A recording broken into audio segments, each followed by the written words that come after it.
akuntansi instrumen keuangan. Kita perhatikan ada dua istilah di sini ya, akuntansi dan instrumen keuangan. Akuntansi itu biasanya dimensinya ada 5.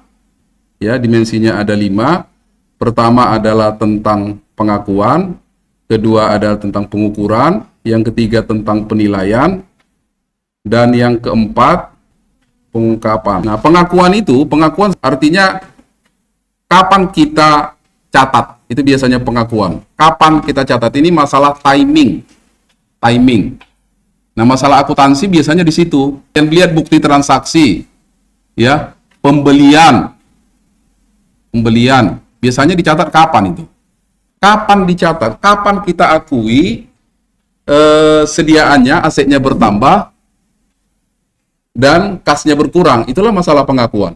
Tapi ada juga pengakuannya nggak persis pada tanggal transaksi. Biasanya pengakuan ini ada yang cash basis, ada yang accrual basis. Ya, kapan suatu transaksi dicatat sebagai aset, liabilitas, ekuitas, pendapatan atau biaya. Hal ini terkait dengan waktu pengakuan pencatatan. Jadi kalau pendapatan misalnya, pada saat kapan kamu catat sebagai pendapatan? Pada saat kapan kamu catat sebagai aset? Pada saat kapan pendapatan terbentuk? Pada saat pesanan datang, barang sudah diserahkan. Itu namanya accrual basis. Jadi pada saat barang diserahkan, artinya klaim terhadap pendapatan sudah ada. Jadi pendapatanmu sudah terbentuk atau earn. Bisa dipahami ya? Earn. Pada saat terbentuk itulah kamu akui pendapatan dan kamu akui ada aset. Asetnya piutang. Yang kedua adalah pengukuran. Kalau akuntansi ukurannya apa? Mungkin disebut cost ya, unit moneter, rupiah. Ukur berdasarkan cost. Berapa rupiah yang akan dicatat ke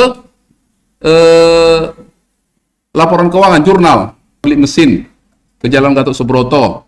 Harga mesin 10 juta. Sewalah pick up untuk bawa mesin ini. Kau bayar 300.000. Kau suruhlah tukang untuk membuat dudukan mesin. Kamu bayarlah misalnya 500.000. Saya semua baru bisa hidup mesinnya kan?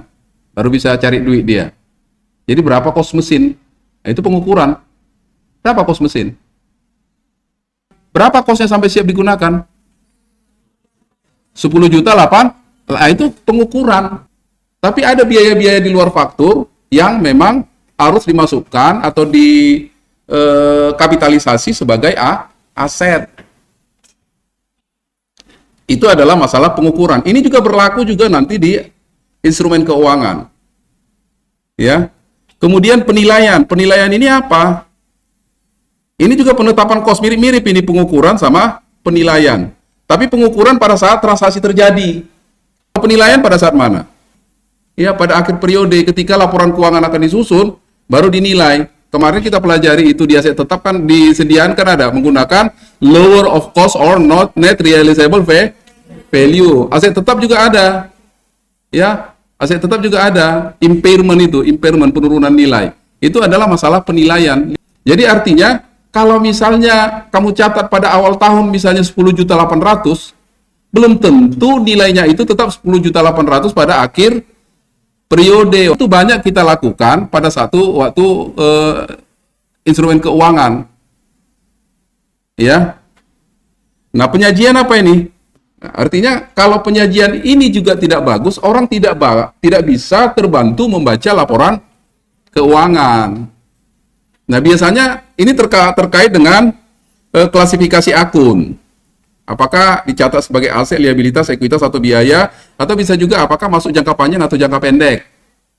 Ya, jadi penempatan di neraca ya, penempatan di neraca dan di laporan rugi laba supaya sesuai dengan akun yang tepat, itu penyajian. Itu penting. Kalau salah misalnya, aset seharusnya dia masuk hutang jangka panjang, tapi dikategorikan sebagai hutang jangka pendek. Ada masalah nggak? Ada, kalau kau belajar manajemen keuangan, rasionya jadi nggak pas dia. Iya kan, rasio keuangannya jadi nggak pas. Itu dia. Atau misalnya seharusnya seperti tadi ya, aset biologis, seharusnya masuk aset lain-lain. Tapi sudah kau masukkan sebagai tanaman menghasilkan, masuk aset tetap. Artinya kan aset tetapmu jadi tinggi ya. Itu nggak mencerminkan situasinya.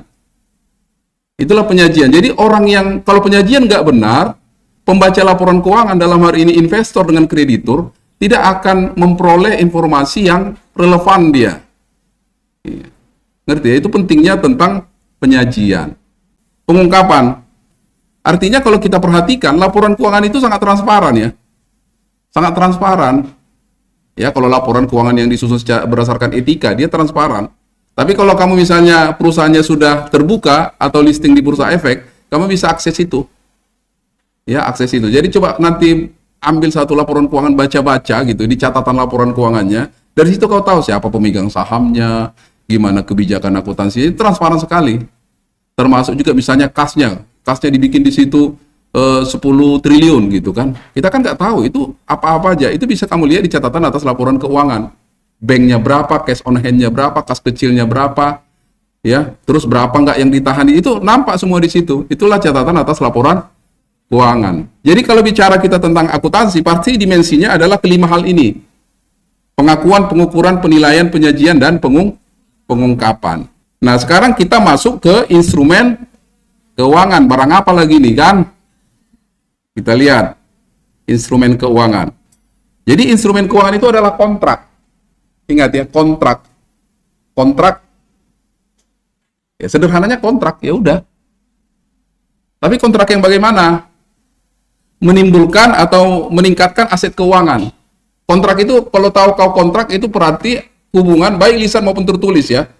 Kontraknya bisa tertulis, bisa lisan. Oke, saya tambah ini. Kontrak lisan atau tertulis, ya. Jadi kontrak. Kalau kontrak itu berarti kan ada dua orang ya, atau dua pihak, bukan dua orang, dua pihak. Ya enggak? Dua pihak. Nah, kontrak ini konsekuensinya dia meningkatkan aset keuangan pada entitas kita. Oke, tapi pada sisi lain dia akan meningkatkan liabilitas keuangan atau ekuitas, ya, ekuitas pada entitas lain. Kalau misalnya kontrak saya menjual barang ke dia, pada saya kan timbul piutang ya. Piutang ini adalah aset keuangan. Pada dia muncul kewajiban. Kewajiban itu adalah liabilitas keuangan. Jadi kontrak ini bisa menimbulkan aset keuangan, bisa menimbulkan liabilitas dan ekuitas nanti kita fokusnya pada dampaknya terhadap aset keuangan dan liabilitas keuangan. Ini ya. Aset keuangan itu contohnya adalah kas, piutang usaha, investasi, ini tadi saya bilang, investasi pada sekuritas, ekuitas, saham, investasi pada sekuritas hutang atau sering disebut obligasi, investasi derivatif yang saya tadi katakan tadi, put atau option. Pengaruhnya kepada liabilitas keuangan apa? Hutang usaha dan hutang obligasi. Jadi inilah akun-akun yang memang terpengaruh dari instrumen keuangan. Bisa juga terpengaruh pada modal saham. Nah, inilah tentang akuntansi instrumen keuangan. Jadi nanti dampak ke sini, kas dan lain sebagainya dari instrumen keuangan itu akan kita bahas dari sisi akuntansinya. Ya, dari sisi akuntansinya yaitu tentang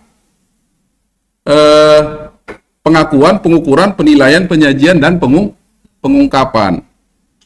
Gitu ya.